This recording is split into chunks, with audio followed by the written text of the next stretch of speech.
What's up, guys? My name is Gabriela Corvina, and this is the Modern Day Hero Podcast. This is episode number 5, and I have a very special guest with me today, Zeda ZHANG. And this is a podcast where I talk with heroes not only on screen but in real life, and we have one right here next to us. Let's do this. Oh, we've been trying to hang out for a long time now. Like months. But we're finally here. It's gonna be fun. She's like the coolest. We've been talking away for like an hour already. So it's been cool. But now you guys get to watch us talk, which is a cool part. But Zeda is actually the first female Asian American to be signed to the WWE. And that's what's really awesome about her is that she's just an Asian American female who's dominating the martial arts space, wrestling space. She's getting into stunts. Like she's just she inspires me. So it's really cool to have her on the show today, and I'm excited for you guys to meet her too. So when and why did you start martial arts? Well, the funny thing is, I didn't even come from a sports background. Yeah. But I've always been interested in martial arts just from watching old kung fu movies and Hell whatever yeah. else as a kid. And I liked a lot of fighting games. Like Mortal Kombat was the first video game I ever played. Mortal Kombat? Are you good at video games though? I used to be. I'm terrible. Now. I am suck terrible. now. Okay, I'm right there with you. Yeah, so like I loved it, but I just never had the confidence to do it. Because growing up, I was bullied a lot. So I really feel it when you had your whole bullying video. Yeah, dude. I was just like, man, that really speaks to me. Yeah. So being bullied a lot is just like you don't believe that you can do anything. And then finally, when I got older, I moved. So I watched professional wrestling with my grandma. She has a kung fu grandma. This is I'm assuming. Yeah, it's so funny because like she doesn't speak any English. So she was like, I don't understand anything on TV. So she ends up watching pro wrestling like WWF and WCW. That's so funny. Oh my god. It's so weird. That is so freaking funny, dude. And so I was watching, I was like, I had the interest, but I'm like, nah, I can't ever do this. I didn't think I would be able to. Yeah. But then when I got to middle school, I got sent to a private boarding school because I got in some trouble. Damn. And hold on, what did you do? Come on. I was a normal American teenager, but my parents are like traditional Chinese background, so for them, they're like, oh, this is the worst thing ever. And I mean, the worst thing I did was vandalizing stuff, and the worst thing I did was vandalizing stuff. And I shoplifted some keychains. From Spencer's. Sorry, Spencer's. Yeah, so up. There she is. my parents were like, oh, we're sending you away to a like military school. Wow. So I went to this horrible boarding school, which actually... And where is this at? This was at Miller School in Virginia, which is the same set. And were you living in Virginia? That's where I'm from. That's where you're from. Okay, so you were in still the same state that your parents were in. Yeah. Okay, I guess that's okay. But then what was this school like? So this school is the same school where they filmed Major Payne, Toy Soldiers, and The Butler did or something like that. What? Yeah, it's that school. So the military scene and all that was that school. Wow. So I went there, and yeah, it was not fun. It was really strict, and it was basically like being in jail, which I've never been in jail, but I'm assuming if I have, it'd be like that. So I went there, and then later when I went off to college, I went there and I wanted to join the wrestling team. Yeah. But they wouldn't let me because Wait, I was did a you girl. go to high school all in this school? I went to 8th grade, like the second half of 8th grade. They pulled me out in the middle of 8th grade, and they're like, no, you're going to Miller School. What? And they tricked me into that school. So I was stuck on the school. Until you graduated.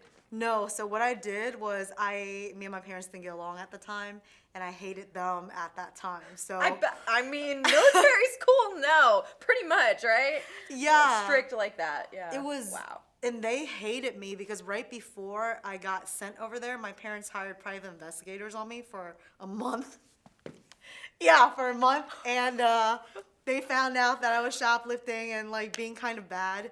So they sent this report to the school. So they automatically had this bad image of me. So teachers were being really mean to me for no reason. I was put in detention every day for no reason. And when I'm not even exaggerating when I say no reason. Like, for example, you know, when you have a math homework, it's like a page and it's usually all these problems. And the last two is the critical thinking questions. Right.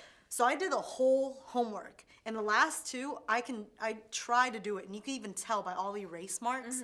And I went up to my teacher. I'm like, hey, Miss Kim, here's my homework. Can you please go over the last two questions in class? Because I didn't understand it. And she goes, that's not doing your homework, and writes me a detention slip for that. Whoa. That's just one of the examples. That's crazy. It got to a point where I was in detention for So they hired all the mean teachers at this school. Pretty much. Pretty much. Wow. So, yeah, I was in detention every single day for at least a month and a half straight. And for every 1 hour of detention, you get 2 hours of community service, which is basically you go around cleaning up this like 1,000 acre mountain of a land. This school looked like something out of Harry Potter. It was huge with the giant doors and the brick and everything.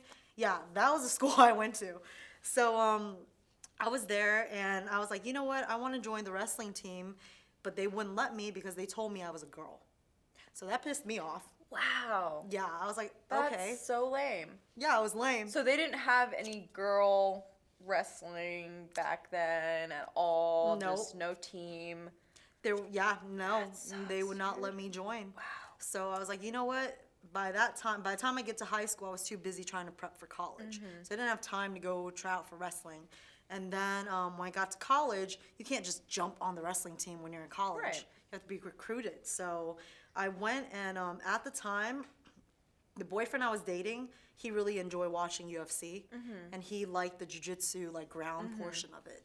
So when I moved away to Richmond, Virginia, which was rated like #1 murder city in the U.S. for like 4 years in a row back in late 90s, early 2000s. Dallas took its place today.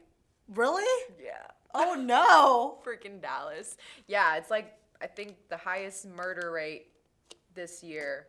Crazy, right? Yeah. Well, it's a good thing you're moving. Yeah, I mean, yeah. But anyways. Yeah, so I was living there, and I went there really naive, because where I'm from is actually a safe city. And I went there thinking, oh, nothing's going to happen to me. I'll be fine.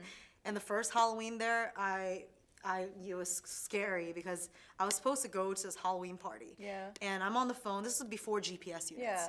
So I'm on the phone with my friend. I'm like, hey, how do you get there? Left or right? But I was close by. So she was like, you know what? Hold on. Stay there. I'm going to get someone to come get you.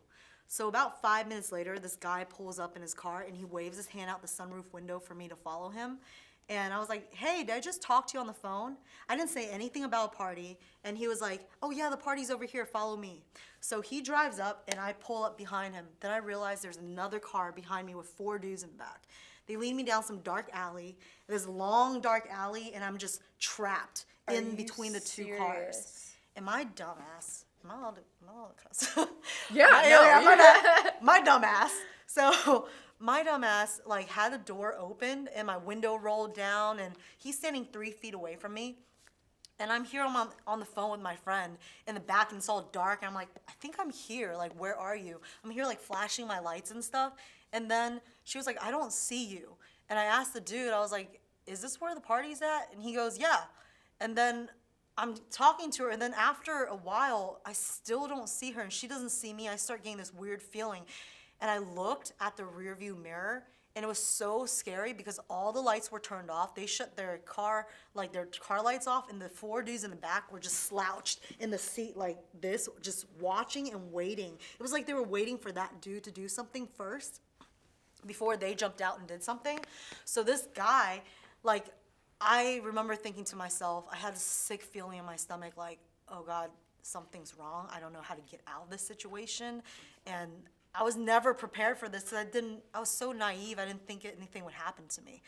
So I just tried to stall for time, and I kept asking him, like, this is where the party's at? And he's like, yeah.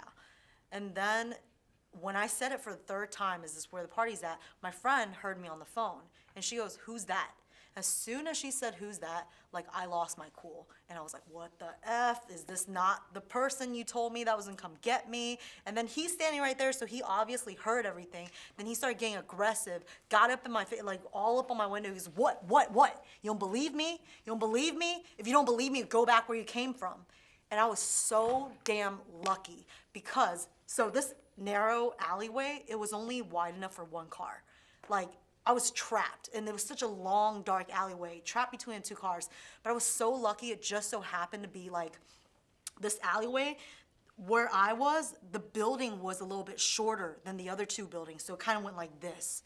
And the car behind me was back just far enough for me to do this. Wow. So when I got out of that situation, oh my gosh, I was just like, it was like a rude awakening. Like, I realized I shouldn't be so naive. That's crazy. Yeah, it just like scared me so much, and I was like, I need to do something to protect myself. So I started wanting to take some martial arts, but And how old were you at this time? I was already like 20 something, almost 21. Almost 21. So I started late. And then, so at the time, my boyfriend, he was into jiu-jitsu, so we trained together, but we were doing a long-distance relationship because I was dating him when I was in high school. So when I went off to college to another city, it was 2.5 hours away, he was only able to come up like here and there. Right. So out of that whole time, for like a month and a half, we only went twice. And it wasn't even that serious, you know? So then all of a sudden, when he broke up with me, I was pissed. I was like, oh, I'm gonna kick your ass when I see you.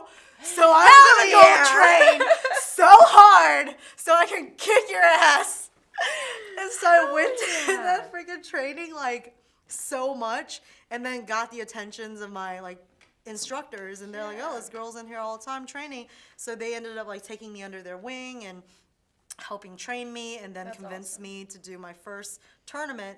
And after I won that tournament, it was like life-changing. Yeah. Like, martial arts changed my life, because before that I was the shy, like, not confident girl that's like the bully and just doesn't believe that I can do anything. Yeah.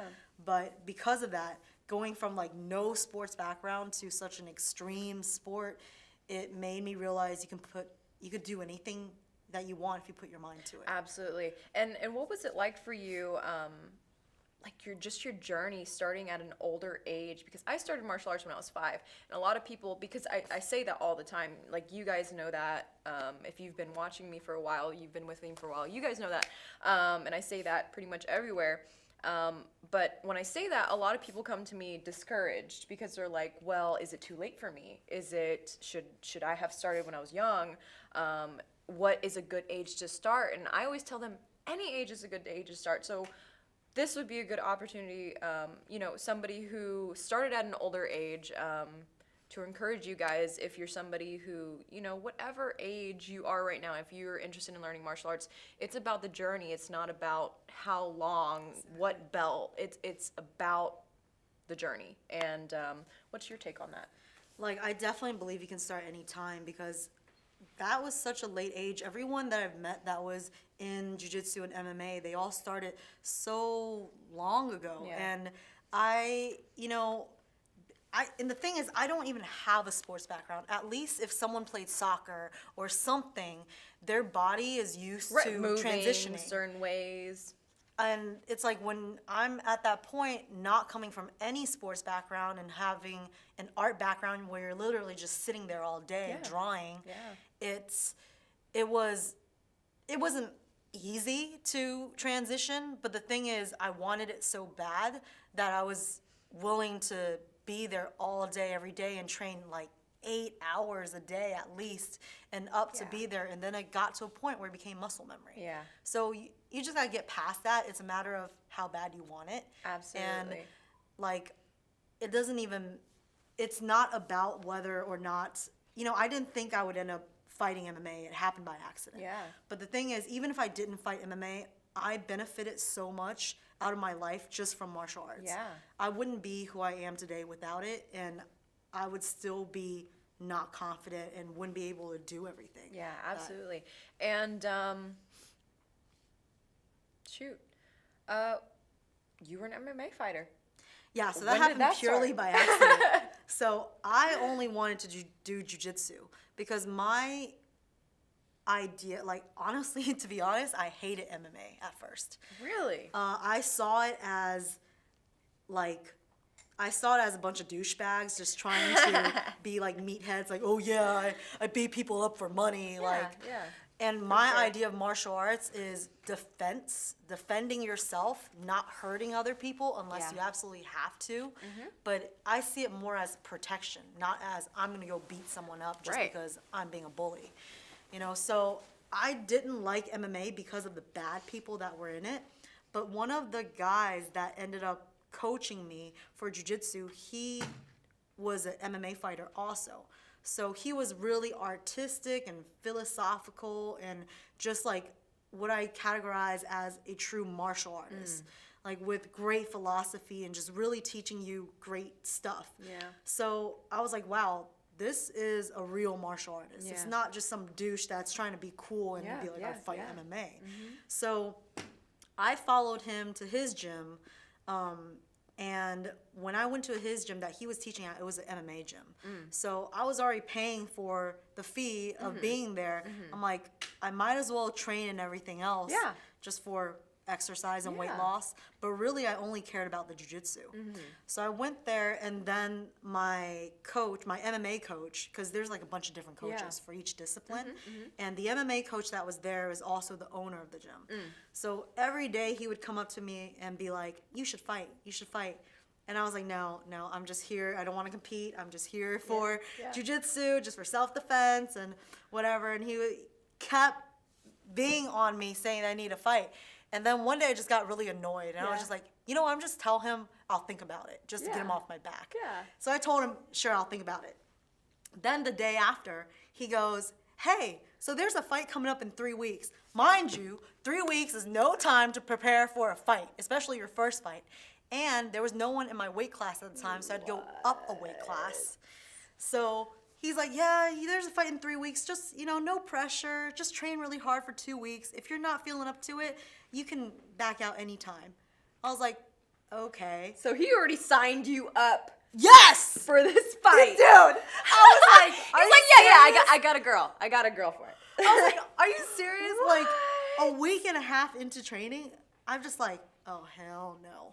I do not want to do this. I'm not ready to do this. And I went up to him. I'm like, hey, I need to talk to you. He goes, oh, yeah? I need to talk to you, too. He goes, they wrote an article about you in the newspaper. And I was like, oh, my God, now I can't back out of this fight. So now I am forced to do this fight. And, dude, this experience was one of the toughest experiences I've ever had in my life. Because it's like, oh my gosh, it was like everything, like mental, physical, like everything. And the thing is, I gain weight very easy. I can gain weight fast. But I can't lose weight very fast. So I was walking around at 121 pounds at the time. And this girl were fighting at 125. So 125, all the girls cut down from 130, 140. But you were going up. Yeah, but I have to go up. Yeah. So my dumbass, not knowing anything about exercise and nutrition at the time, I was like, oh, you know what? I just need to eat a lot and gain muscle. But you can't gain muscle in 3 weeks. I ate a lot and just got fat. So I went from 121 up to 133 within 3 weeks. And then I had to cut down. I could not cut down. And the worst thing is, too much info, but when you're a girl and you're on your menstrual cycle, your body holds on to water weight. So I could not cut the weight. I did not eat or drink water for 4 days. I could have died. And I'm shocked I did not die. I did not eat or drink water 4 days. The only liquid I drank. So what did you just lay in bed? No, I had to work out in the sauna. What in the world? It was the worst. I was drinking clay to try and get everything out. My coach told me to drink Epsom salt. I drank 4 tubs of Epsom salt. Dude. I drank 2 and nothing happened because I had nothing to push out. Then he was like, oh, drink 2 more. I drank 4 tubs of Epsom salt and nothing came out. It just all stayed in my body. And then I drank all this clay that stayed in my body. And then this was in the summer. And Your body was like, let me hold on to everything I freaking can because I'm dying. Sucked. And the thing is, like, a lot of the guys in there, they dip. so they can spit out any type of water or liquid. I don't dip, so they made me just suck on a Jolly Rancher and spit. So my tongue's like bleeding from the Jolly Rancher and being how dry it was. gosh. And like I fought up in Washington D.C., so the drive from Virginia up there with traffic is 5.5 hours. The traffic's horrible. It's really like 2.5 hours, but with traffic, 5.5 hours. So this is the middle of summer in 106-degree weather. We're in this hot ass car with leather seats, with all the windows up, the heat blasting, and we're just in there like sweating, like on the way Before up. your fight? Yeah, because you got to go Wait, for not weigh-in. the check-in. Oh, okay, The so the weigh-in. weigh-in, right? Yeah, the weigh-in. So this isn't the fight day. This is the weigh-in. And Well, then the fight day is the next The fight day, I was still cutting weight because I did not make weight. I was off by 1.2 pounds. No! So they gave you until the next day, or... Well, this is what it is. So when you're off by weight, you can go talk to your opponent and their team and be like, hey, do you want to fight at catch weight? And they'll say yes or no. Usually, they'll say no because they want you at your weakest. Yeah.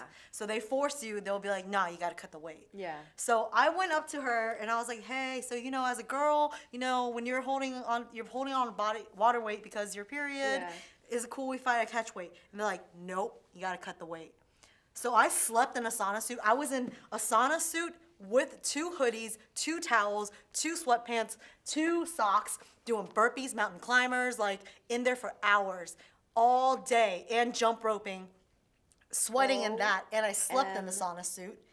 And I went and worked out outside in heat in the sauna suit just to weigh in, not on weight. Only because they told me to take some vitamins, so I chugged it down with some Monster, and that liquid probably gave me the overage. So I freaking had to cut weight all the way until the day of my fight, 2 hours before my fight. So I had no food in me, no liquid in me, and I was so weak at that time. And then feeling. So have you ever seen, I don't know what movie it is, but have you ever seen that one Jet Li movie where every time right before the fight scene, it goes into super tunnel vision and everything's in slow-mo? I haven't. Oh my gosh, it's like so old. I What think is it it's like, called? I don't know what it's called. I think it's some one or something. Maybe it's The One. I don't know. It's a long time Haven't seen ago. it. But I used to think, oh, that's bullshit. That does not happen before a fight. Straight up. Dude, that exact thing happened in my fight. Tunnel it was vision, like dude. total tunnel vision. It was weird because Our bodies go into... some crazy thing and Straight everything was blurred. All I could see was my opponent very clear. Yeah. I heard my coach in this ear, referee in this ear, and it was like they were right next to me. I couldn't even hear my opponent. I felt like I was watching her on mute and in slow motion. And I went back to watch this fight. There was one point, like I had so much time to think. Everything was so slow. I was like, all right. Because I was still so new. Yeah. So I didn't have any stand-up experience. I'm fighting this girl with like You three... didn't have any stand-up experience? They didn't train you? I mean, No, I in thought that you were...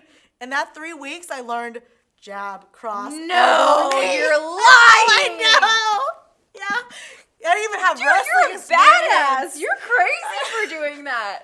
I Oh was my like, god. okay, here we go. Like all I had was jujitsu. But the thing is, I didn't even have wrestling, so I didn't even know how to take her down. And she knew I was a grappler, so she stuffed all my takedowns. She Yeah, already prepared yeah. for it. She has like 3 years of Krav Maga experience, and her coach is her boyfriend. I'm like, oh great, so they're training all day, every day. And God. I'm like jab, cross, elbow, knee, and the whole time I'm thinking, all right, left foot here, right foot Are you here. really? Yeah, I Like, that's what's going literally through your broke head. it down in my brain. Holy And I'm like, crap. tap her leg and push her down. Like every Whoa. step is in my mind, like bit by bit, so Wow. robotic. Wow. Because I didn't know at the time it was not muscle memory yet. So That's I'm just trying to remember how to crazy. do it. So you scrapped. You were scrapping. I just freaking scrapped. And then this girl, like, stupid bitch, she knew that I was on my period. She kept teeping me, like, in the uterus. Yeah. She kept kicking me in the uterus. She's a stupid bitch. And then I freaking elbowed her. And, I jabbed her and I broke her nose. And I felt bad because it was bleeding. And I thought, I don't know why I felt bad. I felt bad. That's why I can't fight. Because I will fight you and I'll see that you're hurt. And then I'm you're just like, I'm sorry. "Ah." Yeah. You know what I mean? That's why I only like to spar, man. Like, so many people, like, ask me, like, why didn't you become a fighter? I've thought about it, too.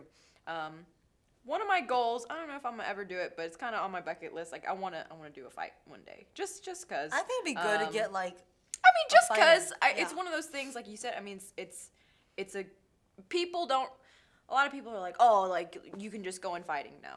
I've been doing this my entire life type shit, and like that shit's it's intense, it's scary, like and it's not like sparring either, because you have sparring, you have headgear. An MMA fight, all you have are these gloves that are not, they're hard. These are rock hard, like 4 fists. ounce gloves, that's These gloves are meant to protect the fighter's knuckles, not your face. Yeah. So you're gonna get hurt. You really have to go in there knowing I'm about to get hurt, and hopefully I hurt the other person more. And that's crazy. Like that's insane. And so like, I want to do it at one point after my black belt test. Eventually, just because it's one of those things, like, I did that. You know what I mean? Like, and I know that if I do this, I'm not scared of anything. You know what I mean? It's that kind of a thing. Yes. But I'll let you go back to your story. No, I think that's definitely important. Yeah. Because, I basically, it was so dude. crazy at the time, but this was back in 2009. So at that time, in the East Coast, it's not so regulated. Yeah. And so even though it was my first amateur fight, it was pro rules. So elbows, knees to the face is all allowed. Yeah. I was like, oh, that's great. You know, that was not smart looking back on that, thinking about that. But so I was fighting this girl, and then she was bleeding. I felt bad. And I thought to myself, you know what? Maybe I should let her punch me first. And that went through my mind. I'm like, I should let her punch me first. And I felt like I was waiting there for 8 full seconds. And I'm just thinking, like, come on, why aren't you punching me? I am letting you punch me. Yeah. Like, come on, why is she not moving? And then finally I was like, well, it's either me or her, and I choose me. And I freaking hit her again in her nose. And then I went back to watch the video reel. There was no pause. It felt like full 8 seconds. Dude. Yes, it was weird. Yes, dude. It's crazy. It's so weird. That's so real. It's so real. Like, I was telling Jay one time, almost like you see things in slow motion, even in like fight scenes, like when I'm doing fight scenes, because it's still the same thing in my mind, like, don't get hit. Because I mean, sometimes you have partners who kind of cut it a little bit close, and you really have to be aware. And it's weird because I'll feel myself pause, and it'll feel like forever. And then I'll tell Jay, I'm like, that was a bad take, because I paused for a good, like, I waited, and then I'll look at it and it's nothing. Exactly. And it's like, that's so crazy. That's like that in any sort of fighting, that's like so real. It's so real in anything I've experienced. And even, like I said, with fight choreography, it's like in your mind it feels so long, like this just long just pause, and then it's nothing. That's crazy, dude. It's so weird. And I thought that whole thing was fake There was because of the nothing. movie. And I was like, oh, it's exactly like that. Exactly. And everything was so clear. It was where I remember elbowing her, and her face went like, oh, and no noise came out, but I heard no noise. And I could not see the lights. I could not see the crowd. Like, could not see anything. Just heard my coaches and ref so close to me. Yeah. And then it was weird. So when it first started, she came in hot, and she hit me like really hard on my temple. Yeah. And I heard my skull go like thud. Yeah. But I didn't really feel the pain. Yeah. It was just like, so much heard adrenaline. it. And I was just like, I think this I bitch got just hit. hit me. And I was so mad. I was like, are you serious? And I just freaking went in after that. But I didn't feel anything until they called my eye was really swollen, because that was so new. She was like jabbing me in the eye. This whole eye was like swollen. And so when we're taking a break for that 1 minute, my coach pressed this ice metal thing on my eye. And I'm just like, oh, real quick. But other than that, it's like, I don't feel anything. But dude, the next day was not fun. Oh, yeah. The next day it hurt. For sure. So how did that fight go? I ended up winning.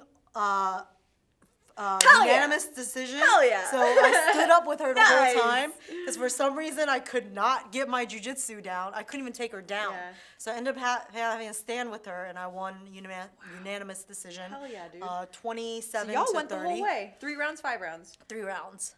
So then 3-minute rounds. Wow. So did that, and then after that I was hooked. I was like, you know what? I want to do this for a career. Yeah, So then yeah. I had 4 fights, and I won all my fights. So Hell yeah, I loved it. That's and then amazing. ended up getting injured, but then I was still training. And then next thing you know, WWE found me and gave me a tryout. I got through a tryout, and then I became a pro wrestler. Man, okay, so it's so funny. You're like leading yourself into my questions. That's so funny. So how did you start wrestling? Why did you choose that over MMA? You know, they said that they found you. What was all that like? So first of all, I didn't even know the difference between pro wrestling and amateur wrestling. Because Gotcha. when I watched it as a kid, I watched it with my grandma before. And I see, even I'm learned undereducated too, so you're gonna have to educate me a little bit here. So, pro wrestling is more like the entertainment aspect. Like Gotcha. everything is scripted. Gotcha. So you know who's gonna win and who's not. Okay. So real wrestling, you know, is like Olympic wrestling, college wrestling. It's all real. So I watched professional wrestling as a kid, and I also watched amateur wrestling, like college wrestling and Olympic wrestling. But my dumbass thought that Olympic wrestling and college wrestling just didn't have the budget to make it flashy. So I'm like, oh yeah, they just don't have the budget. I'm like, yeah, they can't have that fancy outfits with the pyro and the lighting. I'm like, I like watching this pro wrestling better. So I watched that and I thought the only way you would ever become a pro wrestler is if you were an Olympic wrestler or if you at least won states for amateur wrestling. Yeah. So I'm like, oh, I'm never going to have that opportunity. They're not going to come and call me up and be like, hey, we saw you in the Olympics. Come wrestle for us, you know? I thought that's how it worked. Yeah. And then when my grandma passed away, when I was like 15, I stopped watching it altogether.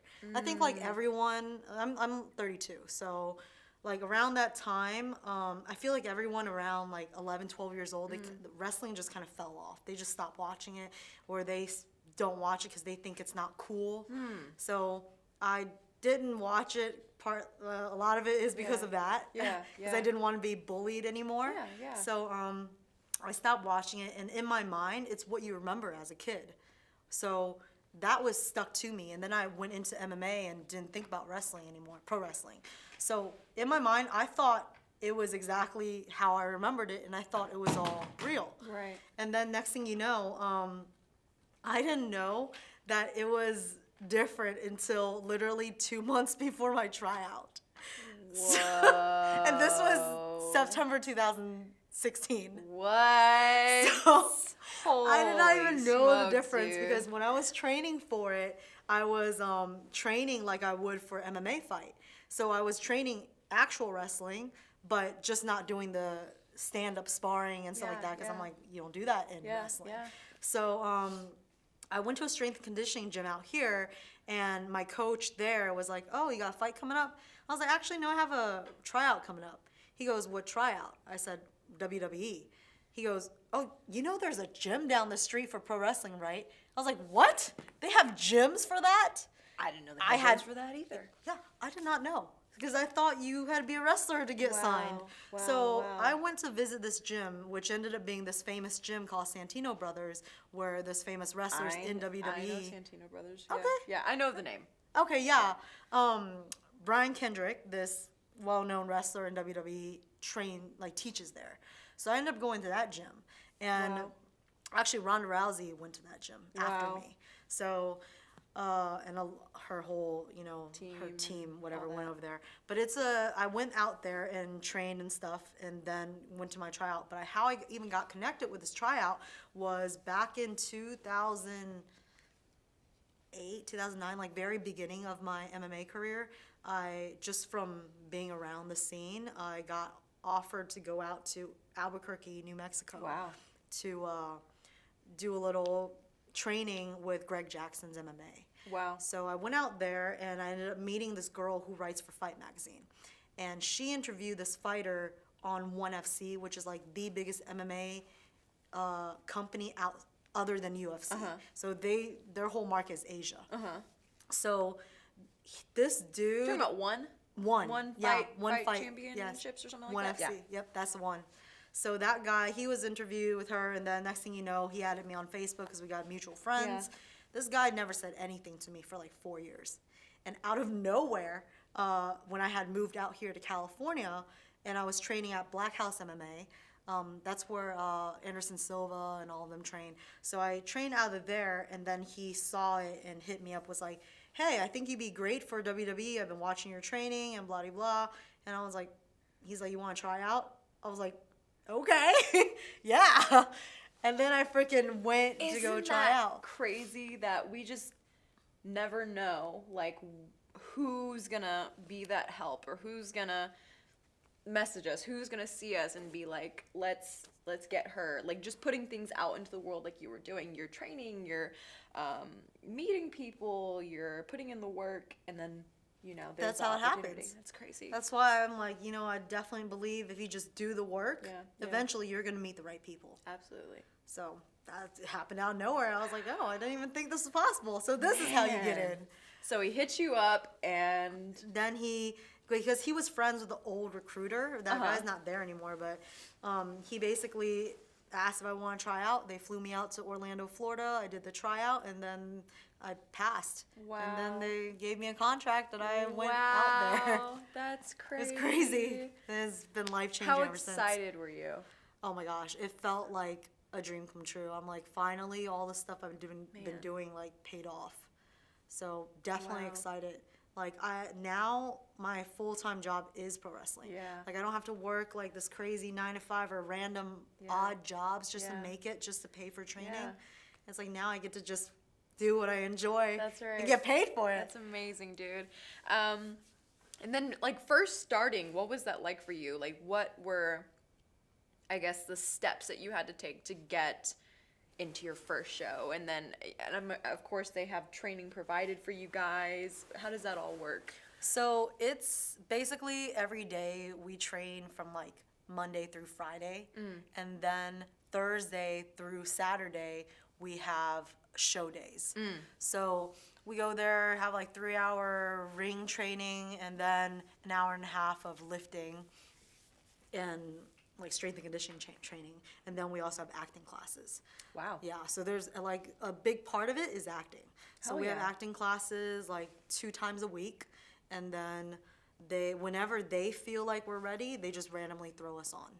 Wow. So, yeah. Wow. So they can give you a schedule like tomorrow and be like, look, here's your next. Yep. They just throw you in, and they're like, all right, here you go. You got a match tonight.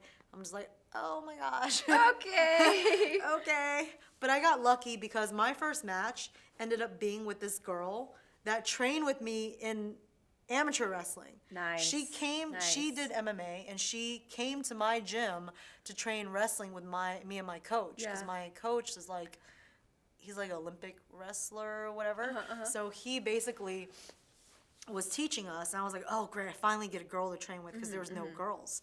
So then I'm training with her for a month, and she just disappears. I'm like, out of nowhere. Yeah, I'm like, where did this girl go? She got picked up. Yeah. Then later, 8 months later, I go to this tryout, and she's there. You see I was where like, she went. That's oh so my funny. gosh, you're a wrestler for WWE now. That's So nuts. she ended up being my first match, and it was great because she looked out for me. And this girl, Sonia Deville, thank you, Sonia Deville. Shout out to you. She's on like Raw or SmackDown right now. Nice. Yeah. But so Man. she was my first match, and it was great. That's so awesome, dude. So I didn't even know this until I think like 3 months ago when I was talking to another wrestler. You guys actually hit each other. Yeah. You guys actually hit each other. A lot of people don't know that. A lot of people think wrestling is fake. Yeah. What would you say to that? To all the undereducated yeah. people So out there. it's this is such a controversial topic, and because like I don't come from wrestling and come from martial arts, I see it from both sides. I wouldn't say it's fake. It's only relative to what it is. So people call it fake because it's scripted on who wins. Right. But the moves definitely aren't fake. I'm injured because of pro wrestling. So I've got a lot of injuries from pro wrestling. So yeah, you do hit each other, and you have to hit each other pretty hard. Yeah.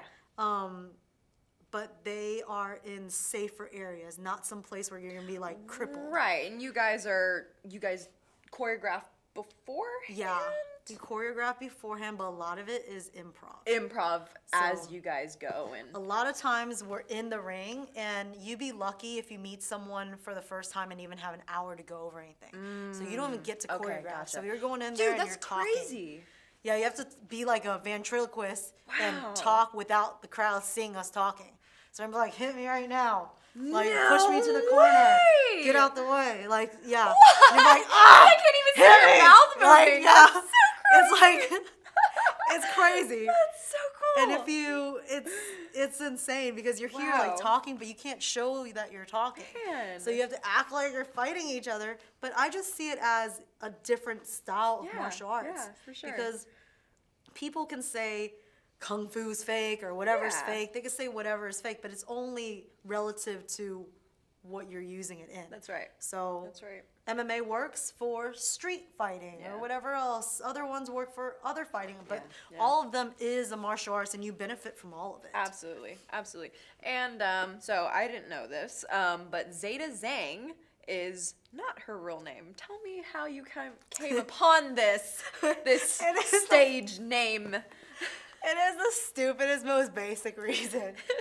All I wanted to do was come out and be like, yeah, and do the whole Asian peace up sign to kind of like represent my background, but kind of be cutesy about it. Yeah. I was like, you know what? I can't just be like cutesy.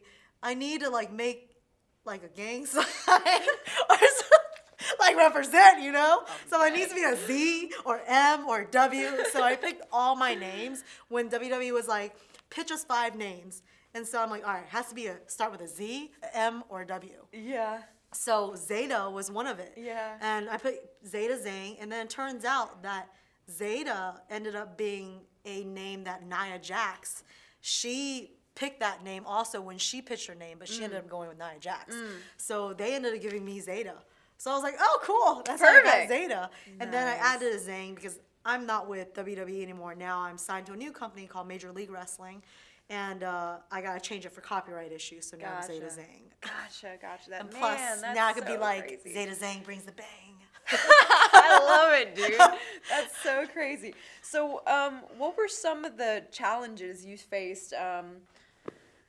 Couple things. Moving out here to LA, like just being in wrestling and in that industry in general. Like, did you ever have beef with people? Like, just what were some of the challenges that you faced on your journey?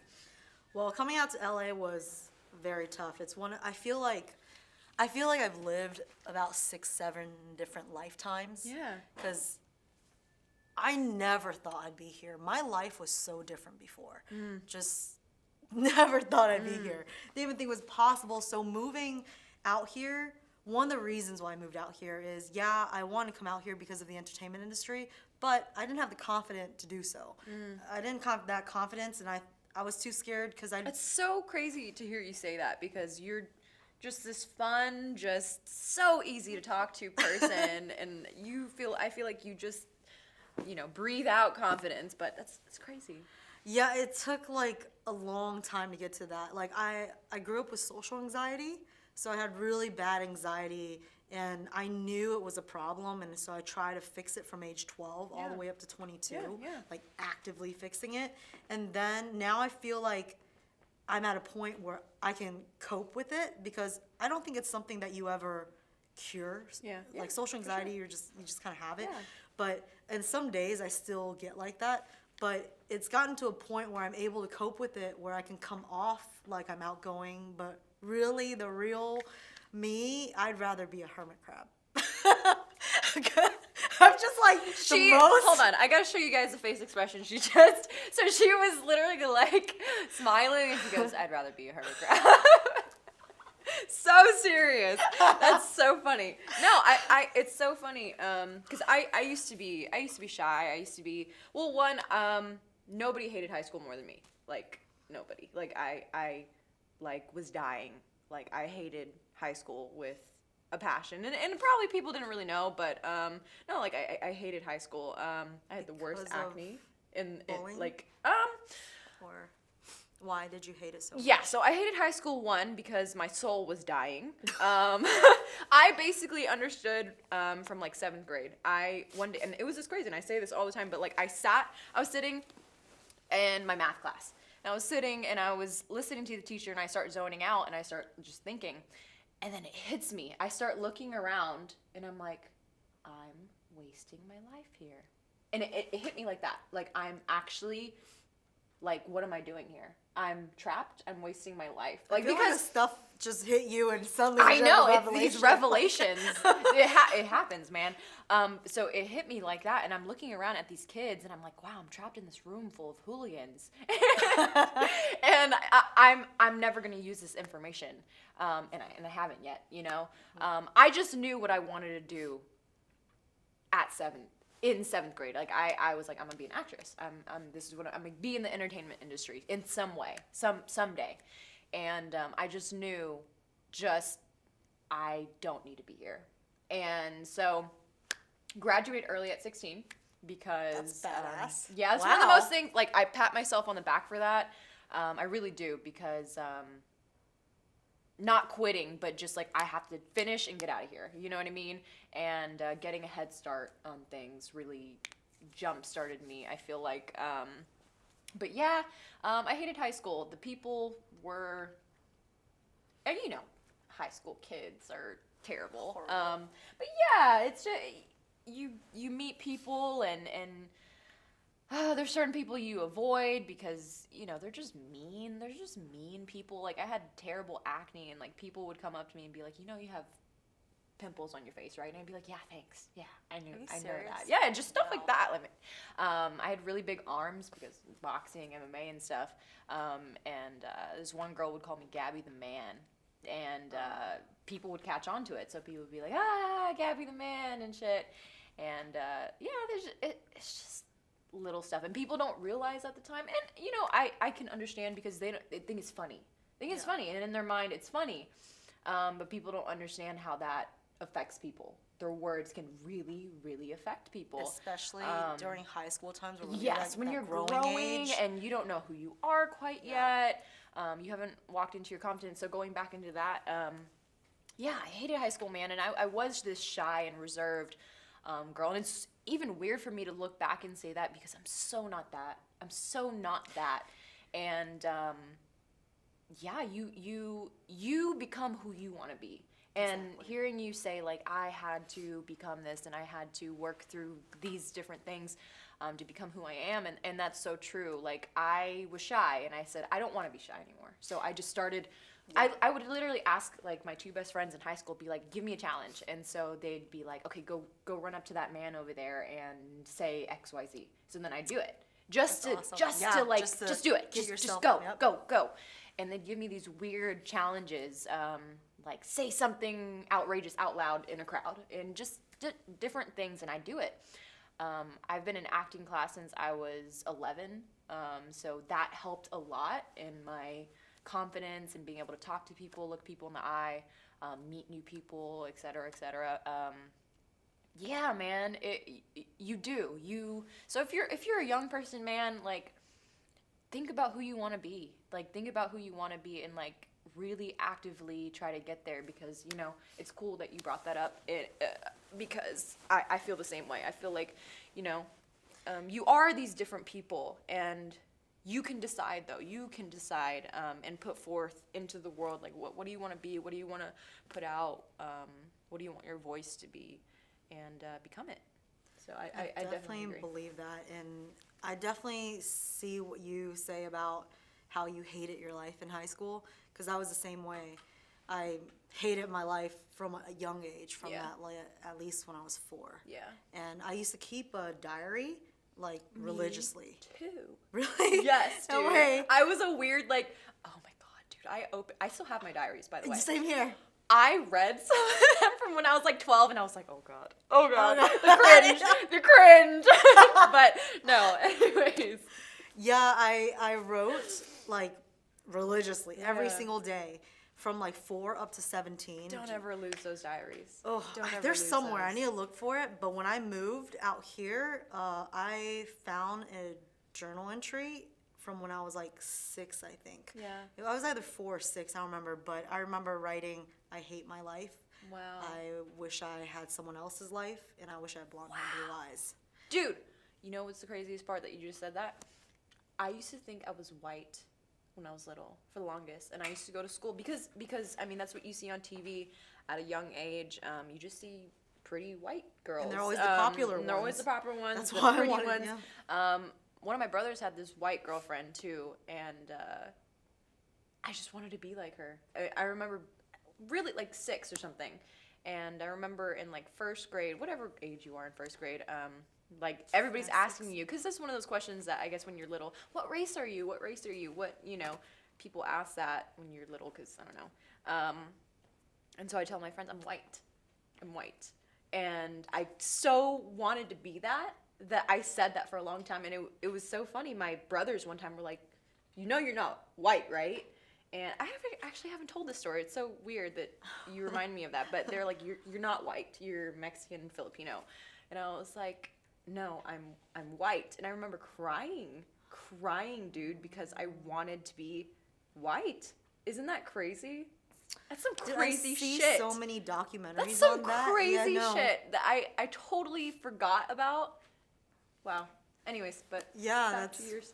I just, too, that's crazy because I just like hated my life at the time, and it got to a point where it's like, I feel like all those people are the ones that end up getting really depressed where they commit suicide or they end up shooting up schools or whatever else.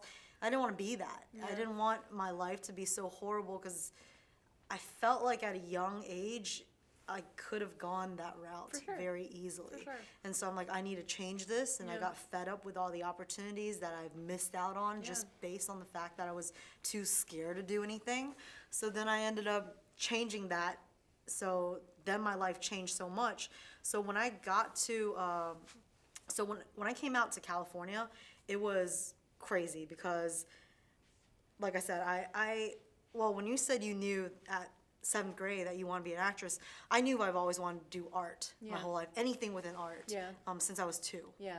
So I just knew that schooling was not fit for me, and I knew that I couldn't get anything I needed out of Virginia. Yeah. I needed to come out to California, but being too scared and too like low self-esteem to even make it out here, and not having any friends or family or any jobs set up out here, it was a scary move, and it just seemed so comfortable. Like I had rebuilt all my connections out in Virginia and had my gym and everything, my MMA gym training there. But then I ended up getting in a horrible domestic violence relationship. And it just happened out of nowhere, which was crazy because like I used to be that girl who thinks that only weak-minded women would get into domestic violent relationships. Yeah. But when it happened to me, it was like out of nowhere. And this dude, he was a pro MMA fighter, and because of a lot of politics and my parents like not knowing about it and me not wanting to tell them and a lot of other reasons, finances or whatever else, like we were living together and I could not get out of this lease without, because I had to co-sign him out and he would not let me out. And the apartment complex sucked and told us that I couldn't get out of the lease unless there was a police report filed against him. But then my coach told me not to put him in jail because he was like the all-star of the gym. So because of all these reasons, I'm like, you know what? I feel like no matter what path I took, I was screwed either way. I'd either be screwed financially, physically, or like career-wise. So it got to a point where I'm just like, you know, I need to leave or else I'm gonna die. And I know for a fact if I didn't leave him, I would definitely be dead today. Because when we were dating, everything was like perfect for the first 6 months. All of a sudden when we moved in together, because we were going to the same gym and stuff, and because of different situations where his friend couldn't let him stay at his place, we're like, all right, let's just move in and make it easier. So we lived together, and dude, he just flipped a switch. Totally different. Like it's like when he knew he got me, dude, I remember he strangled me and picked me up in my neck. And at the time, like I said, I was like 121 pounds. This dude's like 200 some pounds of muscle. And he's like picking me up by my neck and stuff. And when that day happened, I was just like... That was the first incident? Yeah. Like, he did it, like several times where he picked me up by my neck and threw me across the room. And then one time he took a belt and whipped me for 30 minutes straight. And I even recorded the sound of it, and it friggin' sucked because I knew at that moment that our relationship was going to end up in court, and I wanted to have proof. And it sucked because I went to court, and my dad had to listen to the whole thing. And so, like, I basically told him, like, I need to smarten up, because we're watching Netflix together, and we're watching this one show called Who the Fuck Did I Marry? Yeah. It's on Mystery ID. It's a documentary of all the spouses that's killed their spouse. Like usually it's husband killing. Yeah. So we were watching this one episode of a couple, and the guy was abusive, and his wife tried to leave him, and he shot her in the back of the head. And he said to me, he turned around and said to me, "That's what I'm gonna do to you if you ever try to leave me." And I was just like, while he watched this? Yes. He not joking. Not joking. He turned around and said that, and I took it as a joke. I was like, funny. I didn't think anything of it at the time. All of a sudden, a few months later, we're watching another episode on that show, and he says the same thing. "That's what I'm gonna do to you if you ever try to leave me." And then I'm starting to get more scared. I'm like, okay, it's been months now. We watched another episode, and you mentioned this again. I'm getting a little worried. Third time around, he buys a gun. Keeps it loaded in front of us in the living room. And I'm just thinking, he said it again. I'm just thinking, okay, this dude is serious. He bought a gun. It's sitting in the living room. Oh my Any God. minute, he'll pick this up and shoot my ass. And so at this time, I was like, I need to do something to like get out of the situation. And so I started telling him that I had to go pack my winter clothes and switch it out with my summer clothes. But really, I was packing my important stuff. Yeah. So he's helping me move my stuff to my car. And I'm carrying this giant box, and he's carrying this giant box. And the box that he was carrying had my computer in it. And at the time, I was working in graphic design. So my computer is important to me. Like, that's my work. Yeah. So he's yelling at me, like, "Open the fucking door, blah, blah." I was like, "The door is open." I'm like, "It's open." And he's like, "If you don't open the fucking door, I'm going to throw everything on the floor." And I was like, "No." He's like 6 foot tall. And he's like holding it up here. I'm like, "No, my computer's in there. If you can't hold it, put it on top of the car, put it down on the ground." And next thing you know, while I'm putting my box into the one side of the car, I hear him say, "Nope." I turn around, he does this, throws all my stuff on the ground. I'm pissed. And I'm just like, "Are you serious? I just told you to put it, like, why the hell would you throw my computer on the ground?" And as the minute I mention anything, he gets physical. He tries to break my wrist. And I was like, "I'm leaving." And I put my keys in the car. He breaks the key out of the ignition. Yeah, he breaks it out of the ignition. I'm holding onto the key, and he cuts my hand open with the key and wouldn't let me leave. Luckily, a cop was patrolling that area. He came by. Holy shit. Yeah. He came by, and he goes, "Is there a problem?" I'm like, "Yeah, he won't let me leave." And then I left, and that was the last time I saw him. I never went back. And then I went back to my parents' place in Charlottesville, Virginia. I worked at their restaurant for 3 months to save up money to move out here. And then 2 weeks before I was going to move out here, he caught word that I was moving out here, and he tried to do everything to stop me. So he called the cops he went to take me to court to tell the courts that I have martial arts background, which his dumbass has martial arts background. He tried to say that I was the one that attacked him. And I was like, "Are you fucking serious?" And I'm like, "Dude, I'm not going to jail for this dude because of his lies." And the reason why I say that is because one of the times when I called the cops on him, so he was strangling me. Yeah. And I was blacking out. And I remember looking up and thinking, "I'm going to die tonight if I don't do anything." And my reaction was grabbing his face and pushing it, and my nail cut the side of his nose. And I called the cops on him to, like, get me escorted out, and then the cops are supposed to question you separately. Yeah. The stupid-ass cop questions me right in front of him. And the cop was like, "Do you want to press charges?" And I was thinking to myself, fuck everything about my career, fuck everything. I'm going to put this dude in jail. Like, if my coach isn't going to help me or whatever, like, just screw it. I'm not going to risk my life for this. And then he's standing behind the cop, and he goes, "Well, do you want to put me in jail?" Like, just intimidating me. And he's, like, giving me these looks and stuff. And I'm looking at him, I look at the cop, and I was like, Nope. And I didn't press charges. And then the stupid woman cop took him out to the outside and questions him. And of course he lies, saying I was the one that attacked him. And when you get strangled, you're not going to get marks until a few hours later when you get bruises. He has a mark because my nail cutting him in the side of the nose. So he said I attacked him. And then the woman comes in and she goes, he said you were the one that attacked him. And I was like, no, I'm the one that called you guys. He was the one that strangled me. Come on, lady. Fend for your same. I know. Like, I was what? so Come on. pissed. This is a 6-foot.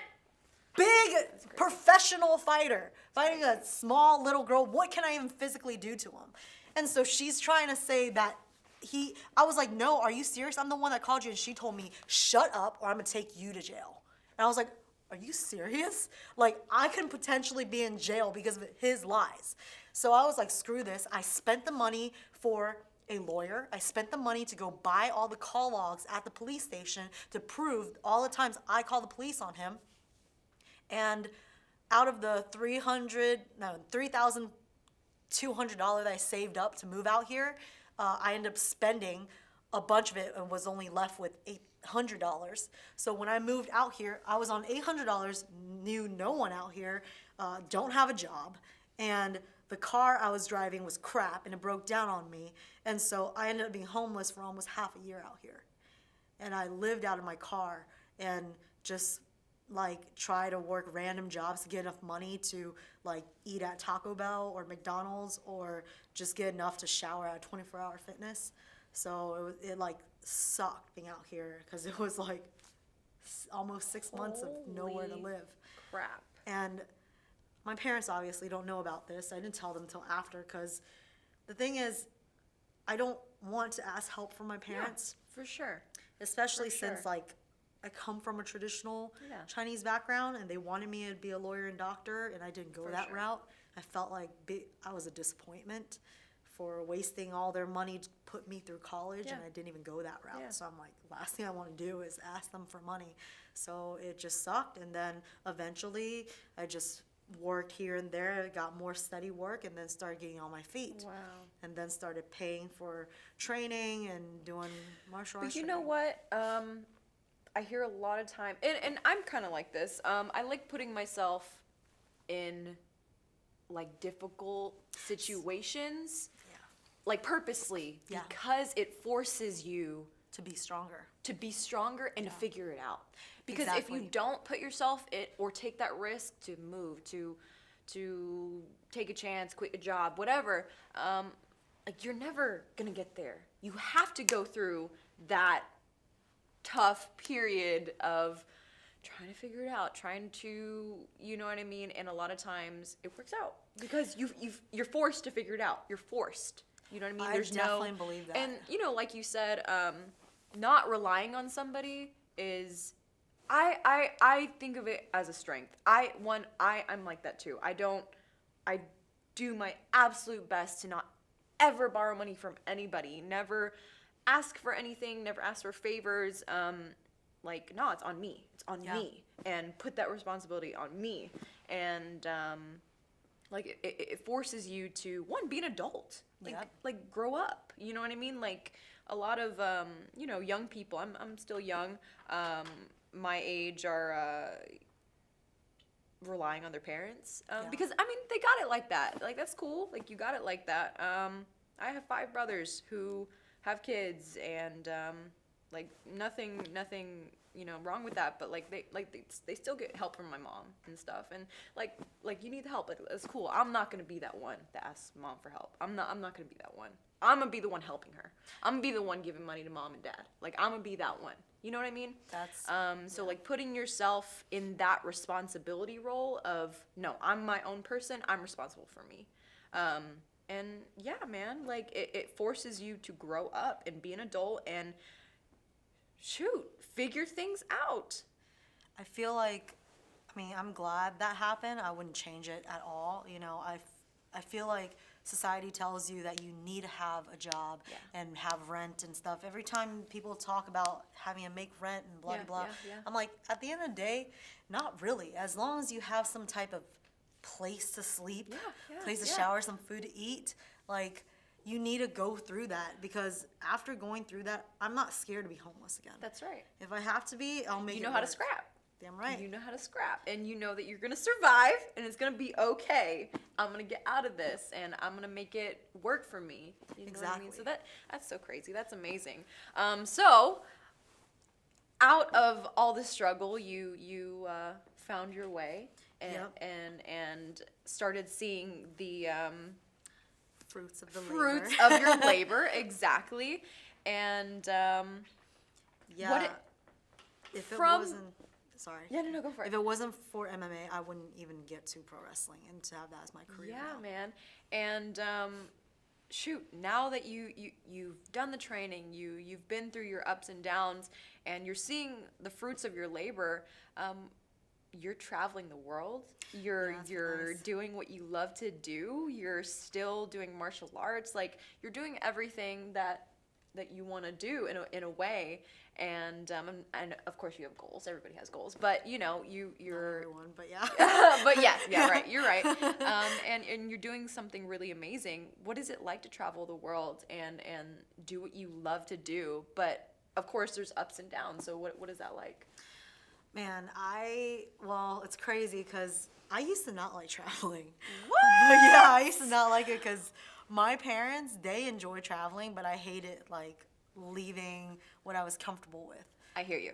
But I hear you. when I got older, I was like, this is great in experiencing different cultures, and especially now when I get to travel and work doing what I love, Yeah.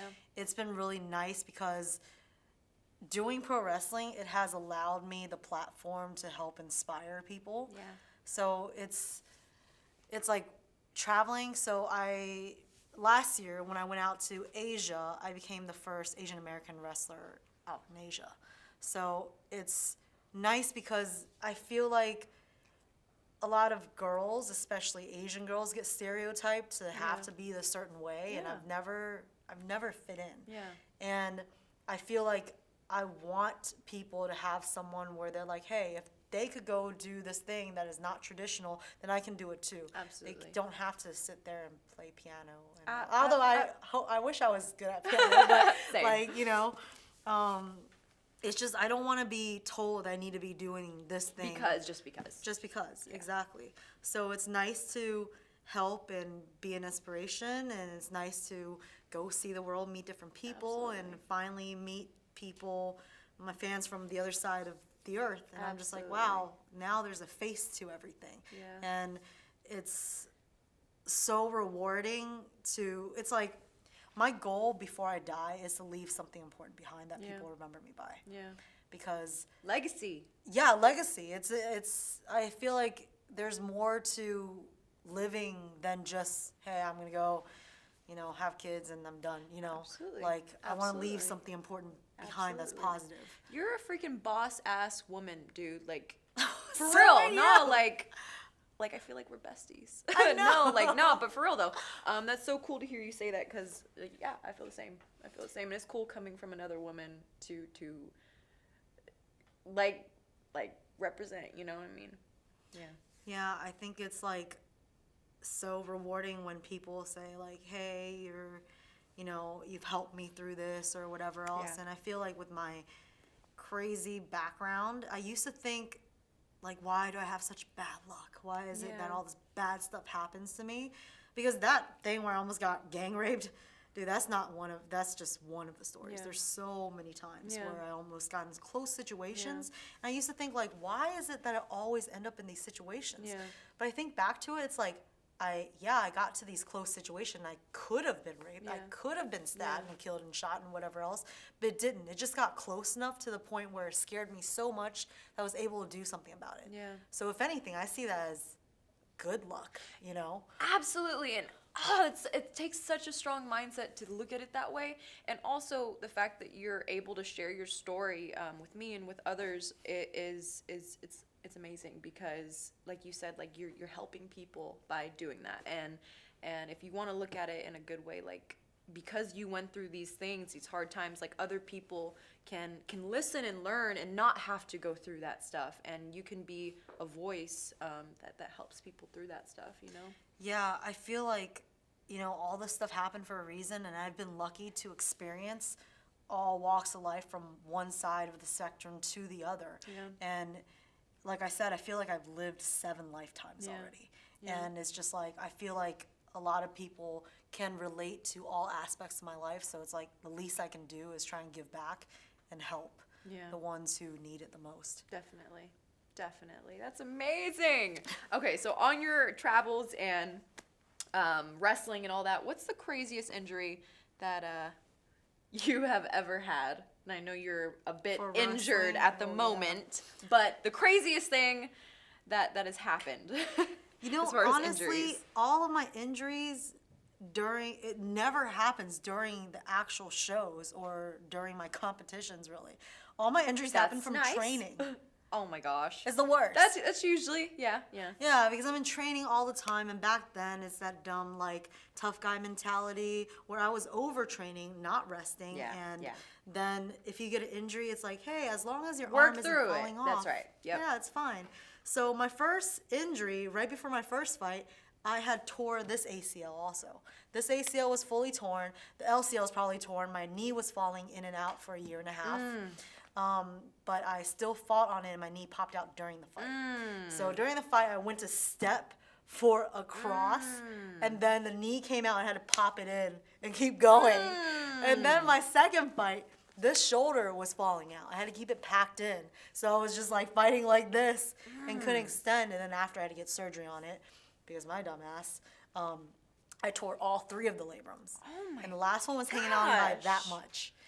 And my dumb ass kept working on it, and then, more injuries. And then my second Asian tour, I had a herniated disc in my back.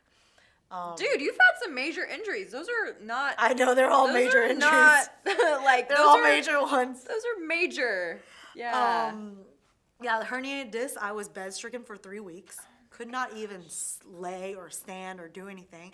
And then I had this tour coming up, and it was already booked. I'm like, oh, crap. So within 10 days, I had to get good enough to wrestle. So luckily, I just, did some hanging. I had someone adjust me every day and push the disc back in. And then I was good enough to wrestle. So then I wrestled. Dude, you're a freaking beast. What in the world? It's so crazy. And then, I just recently injured this about 3 weeks ago. Yeah, so this is a fully torn ACL. The meniscus, LCL, and MCL are all torn. So they told me I should get surgery, but I'm not going to do it because I didn't get surgery for this knee, and this knee was way worse, and I fixed it with just physical therapy training. Yeah.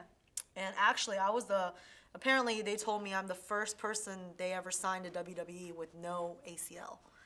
Because they almost didn't hire me because of it. But then the Wow, doctor dude. was like, you know what, we'll give you a second look. Because they told me this. So I was so mad. This is a funny story, actually. So, Hear it. so right before WWE, I was on that TV show, Kingdom MMA with Nick Jonas. So I got that connection through my MMA connection because Joe Stevenson, the fighter for UFC, he was the fight choreographer for that TV show at the time. So he asked me to be on it, and I was an extra at first, and then he wanted me to be on a season of it. So he told me, yeah, we'll have you as a season for it. And then it turned out when I went through the WWE tryout, I wasn't supposed to officially start until July of 2017. But then they made me come 6 months early. Oh, wow. So I'm like, crap, because the show was supposed to film at that time. And I was like, oh, it'd be perfect. I could do the show and then go to WWE. But then they told me, nope, it's either us or the show. So I'm like, all right, I'll pick WWE. So that day, I know it sucked. That's so tough. It sucked. That's so tough. And I'm on set, and they just had me do background stuff since I can't commit to the show. And then Joe announced to everyone on set, he was like, oh, yeah, my friends would be in WWE and blah, blah, blah. So everyone's like, yeah, congratulations. Yeah. I was like, oh, thanks. Then the very day, I'm driving home from set, and I'm driving through Hollywood, and next thing you know, the recruiter, or the main guy, whatever, he calls me from WWE. He goes, hey, you sitting down? I was like, no, I'm driving. He's like, hey, you need to stop and park. I need to talk to you. I was like, oh, crap. And he goes, yeah, you have no ACL, and so we can't hire you. And I was like, what you saw me through my whole tryout. Oh my Like, I can God. obviously do everything fine. I had did my whole MMA career on this. Like, I can operate with no ACL. It's fine. And then he was like, nope, sorry, I can't hire you. And I was just like, End of so story. pissed. And yeah, and then he got off the phone. I was like so angry and in shock at the same time. And then literally, as soon as I hung up the phone, right next to me, this woman got her purse robbed. Like, some guy ran by and stole her purse. And so I was sleeping in my car at this time still, and I had all these swords in my car. Bro, oh my got God. sword. Do not tell me you chased this motherfucker with a sword. I would chase him with a saw because I didn't want to get in trouble with a sword. 'Cause I don't know laws out here yet at the time, so I'm like, I should chase him with a saw. So I grabbed a saw and I ran down Hollywood, freaking chasing after this dude. It was like 6 o'clock, so it was like heavy traffic. Oh my God. And he jumped over across traffic. Then the traffic started going. I went searching for this dude for 2 hours. And I was pissed because I was already emotional from Yeah, that. you're like, I'm gonna get this guy. This Yeah, guy I'm like, deserves this it. Stupid dude deserves it. I'm like, man, I can't wait until I find him. I'm gonna knee him in the face over and over again. And when I'm on the news, I'm gonna be like, what now, WWE? Obviously, my knee's fine. I'm kneeing him in the face. Like, and it's a good thing I did not do that because I'd be in jail right What? now. So Oh my I'm glad I did not do that. So like after that, I was like, all right, calm down. And I ended up sending that dude like single leg pistol squat videos of me with my bad knee. Yeah. And then he was like, all So right. you were not taking no for an answer. Yeah. You were. Oh, You hell said no. no. I'm Hell no. getting on. I was this like literally gonna move opportunity. that week, and then they tell me like I signed the contract and everything. Then they tell me this, and I had already everyone on set already heard about this. So how's it gonna look when I try to go back? Like, oh yeah, you know what? I'm not with WWE anymore. Sorry. Like, Dude, that's so crazy. I was like, oh hell no. I'm like, I'm gonna prove this knee is awesome and it can do everything. So I showed him all the stuff, and he was like, well, you know, we're gonna give you another look. So they had their doctors look at me again. They made me go through all these workouts and stuff, and they're like, all right, well, usually we wouldn't approve this, but obviously you can do everything with no ACL, so we're gonna make an exception and approve you. And that's how I ended up like The power getting on of there. not taking no for an answer, dude. That's so crazy. So, yeah. what are your goals for the future besides, you know, WWE and continuing your wrestling career? What else do you want to get into? Because you've done so much. You've done so much. Well, I really want to get into stunts because, you know, I've like this whole thing got inspired basically from martial arts movies. Yeah. Just watching as a kid, that planted that little seed in my mind, and then pro wrestling, you know, it's all related. So I feel like I really enjoy performing and just acting in general and doing martial arts. So I feel like it'd be perfect to do that. So now I'm learning stunts, even though I'm injured right now, but I'm learning stunts and stuff, and I would like to transition into that at some point. Nice. But right now I'm signed to a 3-year contract with Major League Wrestling, and I'm gonna see that through and see what other opportunities are out there. But Definitely. meanwhile, still doing stunts. Definitely. And you guys will see a fight scene with us soon, and many more after that. And final question, what advice would you give young aspiring artists or female wrestlers coming up in the business now? Definitely hard work is key, because if you just keep, well, first of all, hard work with direction. So depending on what you want to do, if you're trying to be a pro wrestler, go to a good wrestling school and just train, because if you do that and you're showing the hard work, that's how you get noticed. Because I didn't think I would even get noticed for, you know, martial arts, jiu-jitsu, and it was only because I was in there so much, even though my reason was to kick someone's ass. Kick my ex-boyfriend's ass. But like, no matter what, people can see hard work. Absolutely. So when you're doing it constantly, you put yourself in that surrounding. Absolutely. You get noticed by people, and that's how you get your opportunities. Definitely. Definitely. Keep chasing. Like, don't give up on it. I love it. I love it. All right, my ninjas, that has been the Modern Day Hero podcast or series, episode number 5. This was a really fun episode. I know. Yeah, it was really fun. Thanks for having me on that. Of course. It was such a pleasure. And let me know what kind of scenes you want to see this girl in, and we'll make sure to make that for you guys. And you'll definitely be seeing more of her on this channel. So thank you guys for watching, and we'll catch you guys later. Bye.